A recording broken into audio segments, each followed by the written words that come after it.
کاٹا جانے لگا، دریاں، قالین اور فرش لپیٹے جانے لگے، خیمے بھی اکھاڑ لیے جائیں گے، اور 1-2 گھنٹے کے بعد اس میدان میں پھر ہمیشہ کی طرح خاموشی اور ویرانی چھا جائے گی، اور صرف ہوا خاک اڑانے کو رہ جائے گی۔ ایسی خاک جس کے لیے مدتوں مسلمان اپنے اپنے وطن میں منہ پر ملنے کے لیے تڑپتے رہتے ہیں، اور کئی تو بغیر اس پاک جلوے کو دیکھے ہی دنیا سے کوچ کر جاتے ہیں۔ یوں تو نگاہ شوق نے کیا کیا نہیں دیکھا، جلوہ جو دیکھنا تھا وہ جلوہ نہیں دیکھا۔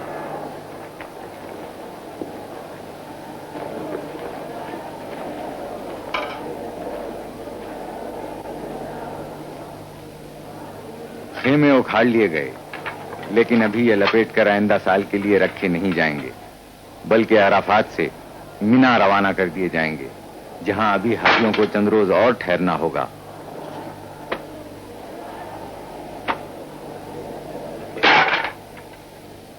عرفات اور مشعر الحرام کے درمیان تقریباً 10 میل سے زیادہ فاصلہ نہیں، لیکن بھیڑ کی وجہ سے راستہ نہیں ملتا۔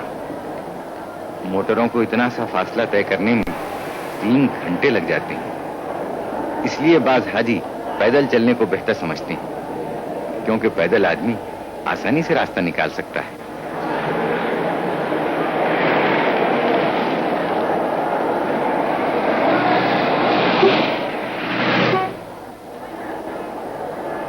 مشعر الحرام میں نہ کوئی عمارت ہے نہ خیمے، بس آسمان کی چھت ہے اور زمین کا فرش۔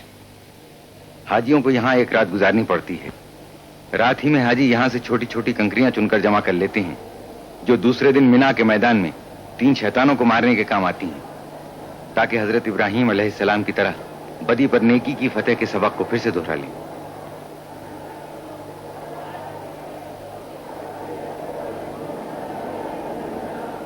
تھوڑے سے حاجی راستوں کی بھیڑ سے بچنے کے لیے عرفات ہی میں ٹھہر گئے ہیں۔ یہ رات کا کھانا بھی یہیں کھائیں گے۔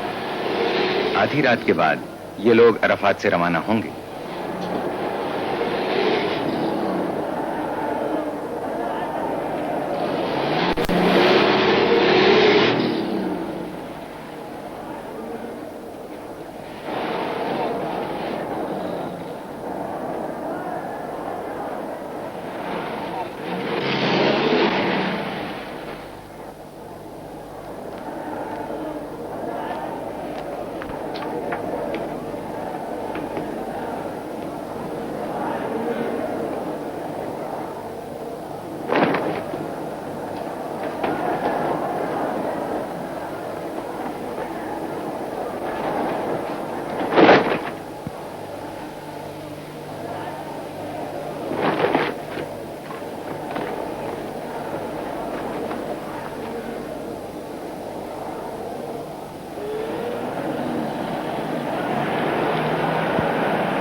سویرا ہوتے ہی حاجی منا کی طرف روانہ ہونے لگتے ہیں۔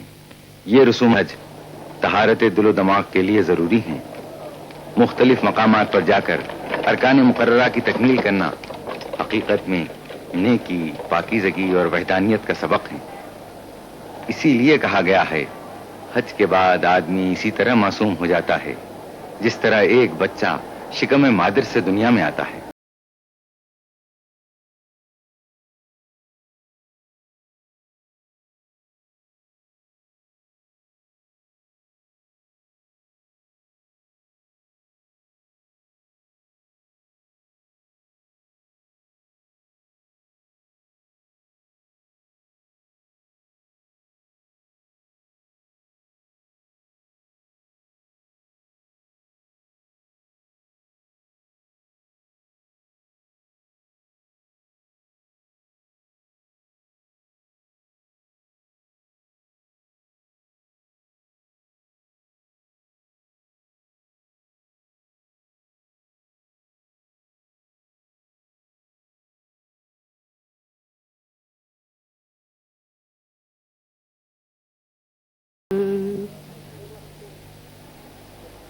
عرفات سے اکھاڑے ہوئے خیمے اب منا میں نظر آ رہے ہیں۔ یہ خیمے ایک ہی رات میں عرفات سے یہاں پہنچا دیے گئے۔ مشعر الحرام سے حاجیوں کے مینا پہنچنے تک یہ خیمے یہاں پہنچا کر نصب کر دیے جاتے ہیں۔ مینا کے قریب کی عمارتیں بھی حاجیوں کے ٹھہرنے کے لیے حاصل کر لی جاتی ہیں۔ آج 10ویں ذی الحجہ ہے۔ آج کے دن حاجیوں کو 3 فریضے ادا کرنے پڑتے ہیں: شیطانوں کو کنکریاں مارنا، قربانی، مردوں کو سر منڈوانا اور عورتوں کو ناخن اور بالوں کی ایک لٹ کاٹنا۔ یہ مکروہ حیولہ شیطان کا ہے۔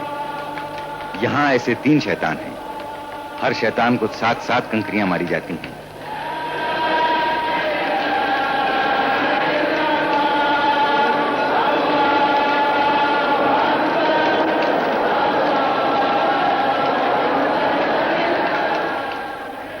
آج کی زیادہ تر کنکریاں سب سے پچھلے شیطان پر پڑتی ہیں۔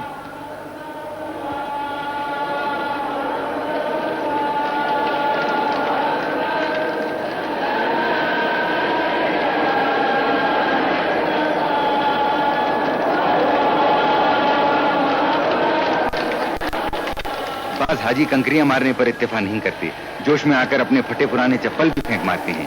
یہ تینوں شیطان جمرات کہلاتے ہیں اور کنکریاں مارنے کو رمی جمرات کہتے ہیں۔ یہ تینوں شیطان پتھر اور گچ کے 3 ستون ہیں جن پر کنکریاں ماری جاتی ہیں۔ یہ دیواروں کے احاطے میں ہیں۔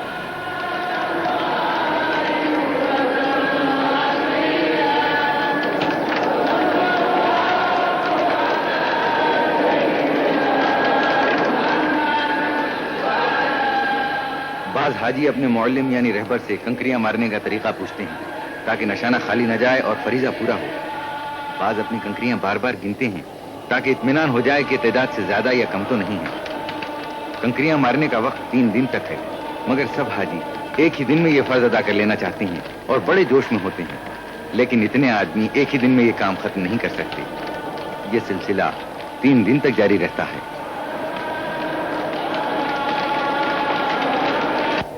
10ویں ذی الحجہ کو حاجی کے لیے مینا میں قربانی کرنا واجب ہے۔ 1 اونٹ یا 1 دمبا یا 1 مینڈھا یا کم سے کم 1 بھیڑ۔ اگر 1 سے زیادہ جانوروں کی قربانی کریں تو اور بہتر ہے۔ صاحب حیثیت اکثر 1 سے زیادہ قربانی کرتے ہیں۔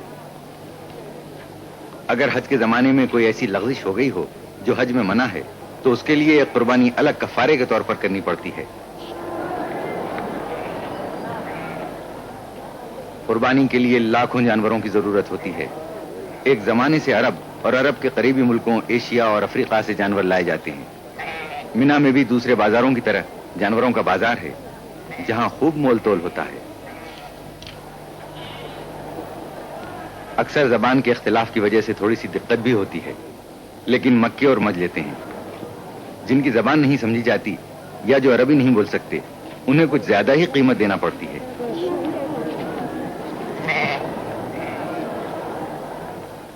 قربانی کا فرض ادا ہونا شروع ہو گیا۔ یہ قربانی حج کی قربانی ہے۔ عید قربان اس کے علاوہ ہے۔ جو لوگ خود ذبح نہیں کر سکتے ان کی طرف سے قصاب ذبح کر دیتے ہیں۔ قربانی دینے والے صرف ہاتھ لگا دیتے ہیں۔ ہر سیکنڈ قربانی کیے ہوئے جانوروں کی تعداد بڑھتی جاتی ہے اور جگہ کی تنگی ہوتی ہے، اس لیے بڑی بڑی خندقوں میں قربانی کیے ہوئے جانوروں کو بھرتے جاتے ہیں جو پہلے سے کھود کے تیار رکھی جاتی ہیں۔ جو حاجی قربانی کر چکا ہے وہ فوراً ہی اپنی جگہ دوسرے کے لیے چھوڑ دیتا ہے۔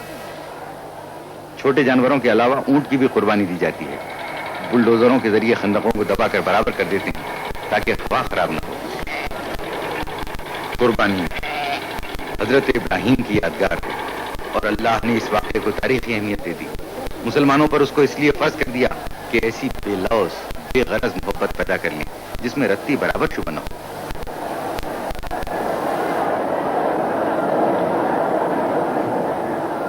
رمی جمرات، قربانی اور سر منڈوانا، جب یہ تینوں کام جاتے ہیں تو اب حاجی کہلانے کا مستحق ہو جاتا ہے۔ حج کے باقی اعمال میں صرف اتنا اور باقی رہ جاتا ہے کہ مینا سے روانگی سے پہلے دوبارہ رمی جمرات کرے، پھر مکہ واپس جا کر کعبے کے گرد 7 بار طواف کرے اور صفا اور مروہ کے درمیان صحیح کرے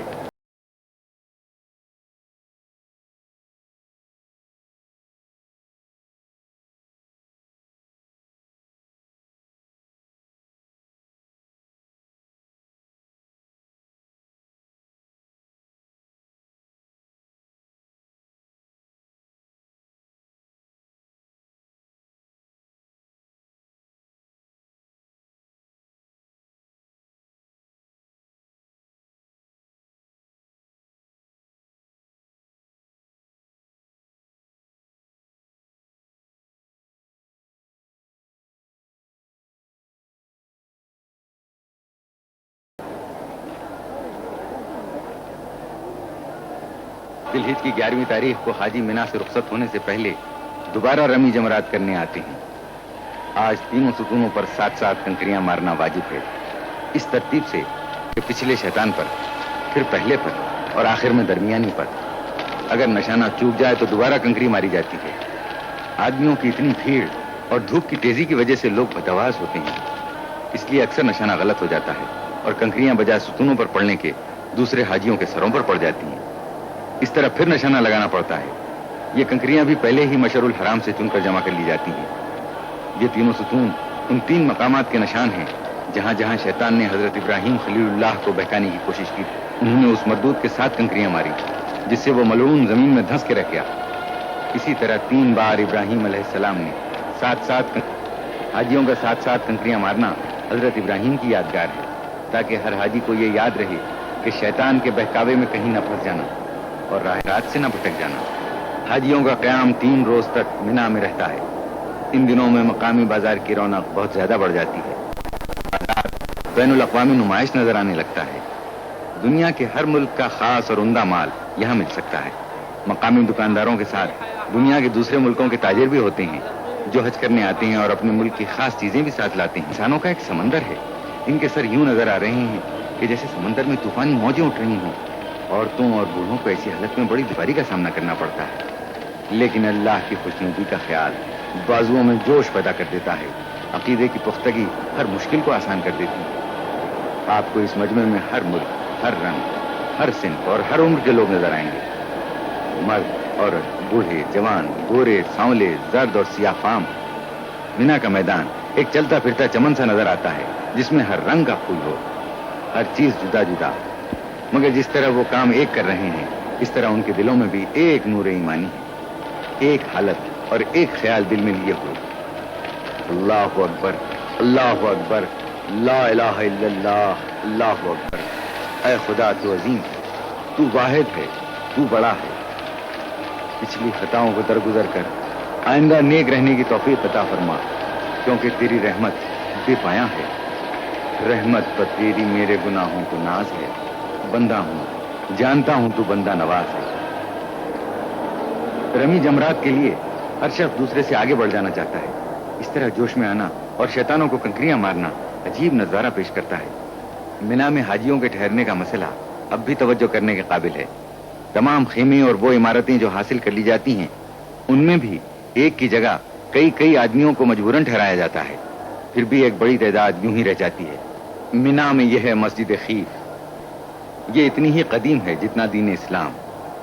حضور سرور عالم نے اپنے صحابیوں کے ساتھ کئی بار اس مسجد میں نماز جماعت ادا فرمائی ہے. مسجد کا صحن کافی بڑا ہے جس کی لمبائی 100 میٹر اور چوڑائی 90 میٹر ہے. مسجد کے صحن میں ایک گنبد ہے جس کے متعلق کہا جاتا ہے کہ یہ حضرت کے ٹھہرنے کا حجرہ تھا جس میں حضرت نے تہجد کی نماز ادا فرمائی تھی. جڑے کونین کے بڑے ہیں قدم، نہیں وہ خاک کے ذرہ شر کی عظمت کے. یہ سب امین ہیں میراث آدمیت کے. نلوں میں پینے کا پانی زیادہ تر باولیوں سے حاصل کیا جاتا ہے. باولیاں ایرانی طرز کی اور سینکڑوں سال پرانی ہیں.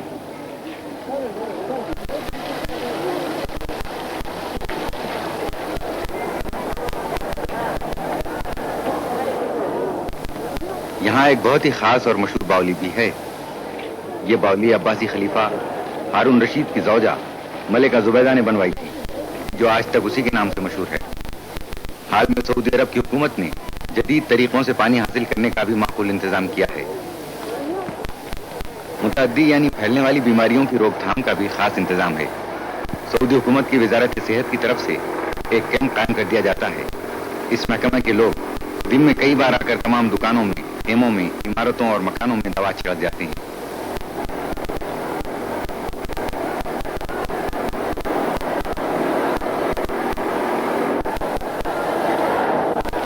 ابھی تک پورے حاجیوں سے رمی جمرات کا فرض ادا نہیں ہوا ہے. دیکھیے تو کس جوش و خروش سے حاجی تینوں شیطانوں کو کنکریاں مار رہے ہیں.